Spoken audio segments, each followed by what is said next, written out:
তো জামাত ইসলাম যেটা করছে, মওদুদী সাহেবের ভুলের সমালোচনা করার কারণে তারা খুব ঠান্ডা মাথায়, খুব সুসংগঠিতভাবে তাদের বিভিন্ন জায়গা থেকে তারা আলেমদের সমালোচনা করে যাচ্ছেন এবং মানুষদেরকে আলেমদের প্রতি বিষিয়ে তুলতেছেন। বেশ কয়েকজন লোক তাদের আছে, একজন আছে ফখরুদ্দিন নাকি ফখরুল ইসলাম, মুরব্বী করে, এই লোকও ইনিয়ে বিনিয়ে তারা আলেমদের পিছনে লাগে। তারা সরকারের পিছনে লাগে না, দেখবেন খেয়াল করে। কারণ জামাত ইসলামের এই সমস্ত আলেম যারা, প্রত্যেকেই সরকারি চাকরি করে, ম্যাক্সিমাম কোথাও সরকারি মাদ্রাসায়, আলিয়া মাদ্রাসায়, এমপিওভুক্ত মাদ্রাসায় চাকরি করে, মোটা বেতন পায়। এখন সরকারের সমালোচনা যদি করে তাইলে তো হচ্ছে যে চাকরি চলে যাবে বা চাকরিতে সমস্যা হইতে পারে। এই জন্য ঘুরায় ফিরা ওনারা আলেম সমাজ, যারা সরকারি সুবিধা বঞ্চিত, যারা ইচ্ছা করেই সরকারি মাদ্রাসায় পড়েন নাই হচ্ছে হক বলার স্বাধীনতার জন্য, তাদের বিরুদ্ধে তারা মানুষকে এটা বোঝায় যে দেখেন ওনারা তো সরকারের বিরোধিতা করে না, মানে রাজনীতি করবে তারা, সংসদে যায় ওয়াশিং মেশিন নিবে তারা, বাট সরকারের বিরোধিতার দায়িত্ব, সরকারের কার্যকলাপ সম্পর্কে মানুষকে সচেতন করা, এটা কওমি আলেমদের দায়িত্ব। কওমি আলেমরা তো এই সমস্ত রাজনৈতিক বিষয়ের মধ্যে ওনারা ব্যস্ত থাকেন না, বা কে কি বলল ফেসবুকে, এগুলি তো তাদের দেখার সুযোগ নেই। তারা তো নিষ্ঠার সাথে কাজ করতেছেন। তারপরে হচ্ছে আপনার বিভিন্ন জায়গায় জুমার দিনে মানুষের কাজ কি? জুমার দিনে খতিবের কাজ হলো, যদি আরাফার সামনে হয় তাহলে আরাফার দিনের ফাজাইল মাসাইল সম্পর্কে মানুষকে বলবে, কিন্তু তারা মানুষের ওই যে এলম শেখার অধিকার, সেটা বঞ্চিত করে জুমার মধ্যে তারা আলেমদের সমালোচনায় ব্যস্ত থাকে।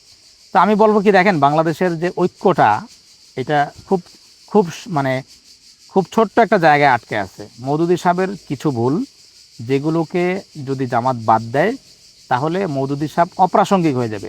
আমি একটা এই ভিডিওর শেষে আপনাদের কাছে একটা প্রশ্ন রাখতে চাই, সাধারণ মানুষের কাছে, যারা জামাত ইসলামের ভক্ত, মওদুদী সাহেবের ভক্ত, তাদের কাছে না, ভক্তদের কাছে কখনো তাদের শেখের বা তাদের পীরের কোনো ভুল ধরা পড়ে না। মওদুদী সাহেব 50 বছর আগে মারা গেছেন।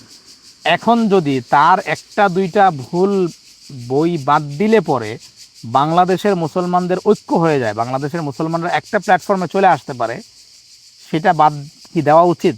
সেটা বাদ দিলে কি মওদুদী সাহেবের প্রতি নাইনসাফি হবে, নাকি সেটা বাদ দেওয়া উচিত মুসলমানদের সাথে? এই প্রশ্নটা আপনাদের কাছে রাখতেছি। আরেকটা প্রশ্নের উত্তর আমি দিয়ে দেই। জামাত ইসলামের ভাইরা প্রায় বলেন যে কওমি আলেমদের মধ্যে তো শত শত দল, আপনারা কেন এখন না? দেখেন, কওমি আলেমদের মধ্যে এক হওয়াটা ভালো। এখানে তারা যে কখনো এক ছিল না বিষয়টা তা না। দেখা যায় যে যখন কিছুটা শূন্যতা তৈরি হয়, যখন সিনিয়র ব্যক্তিরা চলে যায়, তখন কিছুটা শূন্যতা আসে, সেটা আবার মেকআপ হয়ে যায়। যেমন ধরেন শেখুল ইসলাম আল্লামা আহমদ শফি, যার ব্যাপক সমালোচনা জামাত করছে, তারেক মনোয়ার তার বিরুদ্ধে বিষোদ্গার করছে, উনি যখন ছিলেন সিনিয়র, হোসেন আহমদ মাদানী রহমতুল্লাহ আলাইহির শাগরিদ, তখন কিন্তু তার ডাকে শাপলা চত্বর হয়েছে এবং সারা বাংলাদেশের শুধু কওমি আলেমরা না, কওমি আলিয়া সাধারণ মুসলমান সবাই তার ডাকে সাড়া দিয়েছে। হাফিজ যে হুজুর ছিলেন একজন।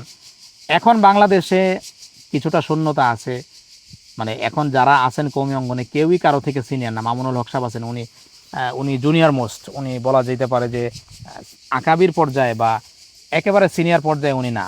তবে একজন আছেন মৌলানা আব্দুল মালিক, মুফতি আব্দুল মালিক হাফিজাহুল্লাহ, যিনি বয়সে কম হইলেও তার এলমের কাছে সারা বাংলাদেশের আলেমরা তাকে বস মানে।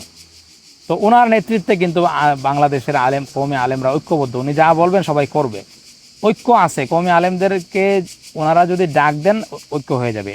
রাজনৈতিক জোট জামাত ইসলাম কখনো আওয়ামী লীগের সাথে করছে, কখনো বিএনপির সাথে করছে। রাজনৈতিক জোট দেখলেই আপনি যে ধরে নেবেন যে ঐক্য নাই, বিষয়টা কিন্তু তা না। কওমি আলেমরা রাজনীতি করে জাস্ট, এটা একটা পার্ট টাইম, এটা মানে তাদের কাছে খুব একটা গুরুত্বপূর্ণ না, এমনি বিশেষ কারণে তারা করে। তো আমি মনে করি না যে কওমি আলেমদের মধ্যে ঐক্য নাই, ঐক্য আছে। বাট হ্যাঁ, এটাকে যদি আরও সুসংহত করা যায় তাইলে এটা আরও ভালো হবে এবং এটা সম্ভব, এটা অসম্ভব কিছু মনে করি না।